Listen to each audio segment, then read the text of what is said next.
To pay off going over her cell phone minutes, Jill Johnson has agreed to babysit for a wealthy family. When she arrives at the house, the parents show her around and tell her about their live-in housemaid, Rosa. Mrs. Mandrake states that they won't be back until midnight. While the two children are asleep upstairs, Jill soon begins to receive anonymous phone calls from a stranger who, most of the time, doesn't say anything and then hangs up. She initially believes it is her friends playing a prank, but when she calls them, they deny it. Jill's friend Tiffany stops by, but Jill, in fear of getting into further trouble, asks her to leave. Outside, while getting back in her car, Tiffany is ambushed, off-screen.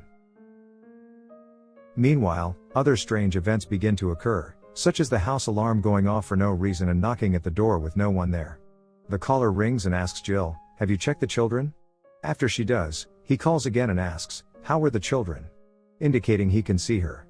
Alarmed, she calls the police, who tell her they can trace the calls if she can keep him on the line for 60 seconds. While waiting for the phone to ring, Jill sees a shadow moving into the guest house. Believing it is the Mandrake's son back from college, she goes to investigate but finds the guest house empty. Back at the main house, Jill searches for Rosa but finds only her belongings. The phone rings once again and the caller remains quiet on the other end as Jill manages to keep him on the line for a minute so the call can be traced.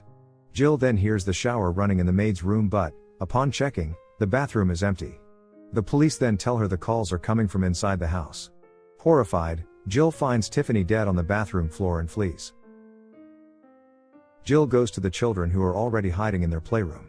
She looks up and sees the intruder in the loft. They all escape into the greenhouse and hide. Jill discovers Rosa's dead body under the water. The stranger enters and searches the greenhouse. Jill manages to lock him inside, but he breaks out and attacks her.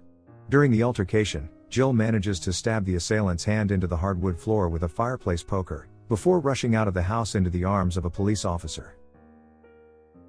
Days later, Jill awakens to a phone ringing. She gets out of bed and, while looking at her reflection in the mirror, the attacker appears behind her and grabs her. She begins to shriek hysterically, waking from her hallucination as the doctors and her dad desperately try to stop her frantic panicking. The screen fades to black as the movie ends.